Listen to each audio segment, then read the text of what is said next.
Hello guys, in today's video we are going to learn about food adulteration.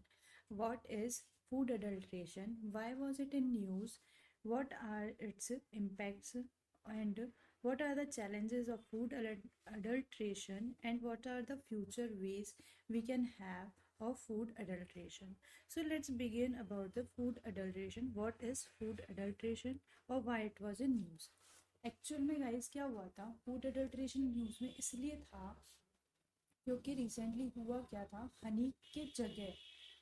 Honey को हनी की जगह sugar syrup जो था उसको अडल्ट्रेंट की तरह यूज़ करके हनी के नाम पे सेल किया गया था। तो that's why it was in news. So आप सोच रहे होंगे कि फूड अडल्ट्रेशन होता क्या है, आप क्या बता रहे हैं। So let's begin, what is food adulteration. Food adulteration क्या होता है गाइस कि आपकी जो फूड है उसके अंदर उसी टाइप का सिमिलर कुछ ऐड इस तरह से करना कि वो फूड आपको वैसा ही लगे, बट एक्चुअल में जो उसकी फूड की क्वालिटी है वो डिक्रीज कर दी गई है। एक्चुअली में जो फूड आपको देना चाहिए था उसकी जगह आपको कुछ और दे दिया गया है। उसी चीज़ को हम बोलते हैं फूड अडल्ट्रेशन। आप देख सकते हैं फूड अडल्ट्रेशन क्या है कि हम किसी चीज़ को ऐड करते हैं या मिक्स करते हैं ऑफ पुअर क्वालिटी का आपको फूड में ऐड हो रहा है और unnecessary substance to the food हम डाल रहे हैं। एग्जाम्पल के लिए हम यहाँ पे देखेंगे, देखिए यदि हम सीरियल्स की बात करें तो उसमें सॉइल्स या फिर स्टोन के पीसेस वगैरह डाल देते हैं। घी की बात करें तो उसमें वेजिटेबल घी, एनिमल फैट वगैरह। मिल्क में आपने देखा ही होगा जैसे कि वाटर मिला के देता है दूध वाला कभी कभी। या हम पेपर की बात करें तो पेपर के जो वो होते हैं बीज, वो पपाया की सीड जैसे होते हैं, तो पपाया की सीड्स को सुखा करके उसमें मिक्स करके दे देते हैं कभी कभी।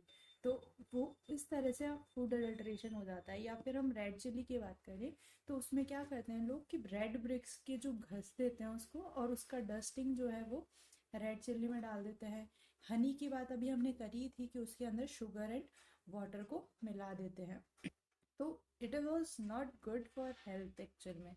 ये हमारा एक्चुअल फूड को क्या कर रहा है, पुअर बना रहा है। हम जो एक्चुअल क्वालिटी चाहिए हमारे फूड में होनी चाहिए उस चीज़ को रिड्यूस कर देता है फूड अडल्ट्रेशन, यदि कोई कंपनी कर देती है। एक्चुअल में कोई कंपनी फूड अडल्ट्रेशन करती क्यों है, कर वो एक्चुअल में फूड अडल्ट्रेशन जस्ट इसीलिए करती है क्योंकि उनका इंटेंशन क्या होता है कि अपनी कंपनी का प्रॉफिट बनाना और अपने प्रोडक्ट की डिमांड को इंक्रीज करना। जब उनकी कंपनी की डिमांड इंक्रीज होगी, उनको प्रॉफिट मिलेगा, तो वो और प्रोडक्ट प्रोड्यूस करेंगे इसी टाइप के, जिसकी वजह से क्या होगा, जो एक्चुअल फूड है उसकी क्वालिटी डिक्रीज हो जाएगी कि लोग उसको प्रेफर कम करेंगे। यदि उनको ये नहीं पता है कि एक्चुअली में ये फूड अडल्ट्रेंट किया हुआ फूड जो है वो लो क्वालिटी का मिल रहा है, रेदर देन जो अच्छी क्वालिटी वाला है वो महंगा है। अब इसके इल इफेक्ट क्या होंगे, इम्पैक्ट क्या पड़ेगा गाइस, कि फूड प्रोडक्शन जो है, प्रोडक्शन एंड कॉस्ट का।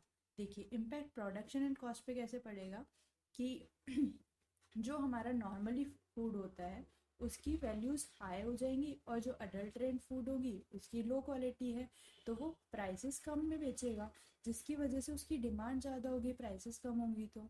और हाँ, इनडायरेक्टली वो आपको क्या करेगा, इफेक्ट करेगा। एंड उसका तो फ़ायदा हो गया सामने वाले का, ये हमारी लाइवलीहुड को भी इफेक्ट करेगा कि जो नॉर्मल टेस्ट हमारे को एक्चुअल फूड का आता था पहले, अब वो नहीं आएगा।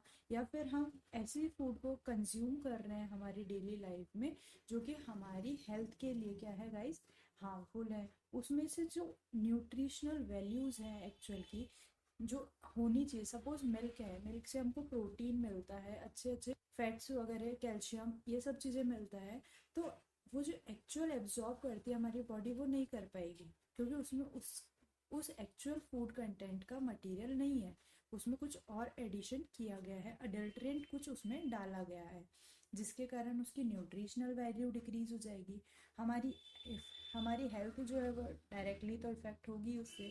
अब इसका इकोलॉजी पे क्या इफेक्ट होगा गाइस, कि जो स्पीशी हम उगा रहे हैं, जो क्रॉप्स उग रही हैं, उनका प्रोडक्शन धीरे धीरे डिक्रीज हो जाएगा यदि हम फूड अडल्ट्रेंट की तरफ मूव ऑन हो गए।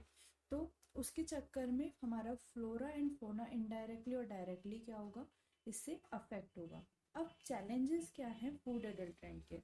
देखिए गाइस, अब ये इजी नहीं होता कि हम फूड अडल्ट्रेंट को देखते ही पहचान जाए कि इट इज़ फूड, इस फूड में अडल्ट्रेंट मिला है या इसमें नहीं मिला है, जिसकी वजह से हम क्या है पहचान नहीं पाते और लेके आ जाते हैं। तो इसको चेक करने की जो क्वालिटी है वो टेक्नोलॉजी नहीं है हमारे पास उतनी अच्छी, और जो गवर्नमेंट लॉज वगैरह बनाती है तो उसका भी पुअर इम्प्लीमेंटेशन कहीं ना कहीं रिस्पॉन्सिबल है कि फूड अडल्ट्रेशन हमें देखने को मिल रहा है। और हम ही लोगों को lack of awareness about this topic that food adulterant क्या होता है, उसकी वजह से भी सामने वाला हमारे को बेवकूफ़ बना के प्रॉफिट अर्न करता है। So this were the challenges of food adulteration. अब देखते हैं हम क्या कर सकते हैं। हम क्या कर सकते हैं कि जो हमारी सोसाइटी है वो सर्विलेंसिंग एंड मॉनिटरिंग, जो आईएएस ऑफिसर्स हैं या डिफरेंट डिफरेंट पोस्ट पे हैं फूड से रिगार्डिंग, उन कंपनीज या फिर उन गवर्नमेंट एजेंसीज को उनकी प्रॉपर सर्विलेंस एंड मॉनिटरिंग करनी चाहिए ताकि हमारे पास फूड अडल्ट्रेंट वाला फूड ना आए।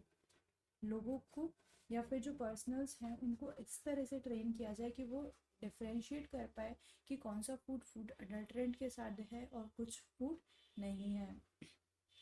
कंज्यूमर अवेयरनेस होनी चाहिए about this topic that food adulterant क्या होता है, कैसे इसको हम पहचान सकते हैं। यूज़ ऑफ टेक्नोलॉजी, इन चीज़ों का हम यदि नॉलेज में लाते हैं अपनी, तब जाके हमको पता चलेगा कि अच्छा फूड अडल्ट्रेंट वो नाम का कुछ होता है और हम इस वे में इस चीज़ को देख के समझ सकते हैं।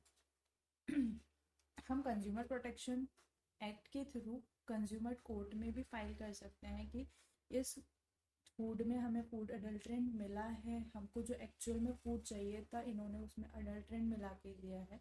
तो it is our social responsibility that we can go for the consumer court, go to the consumer courts so that we can have knowledge about the know why the person is doing food adulterant and giving us bad quality food, so that punishment should be given to the persons who is doing it, and it is protecting not your family but also others family, guys. So this is all about the food adulterant. It is my advice that if you are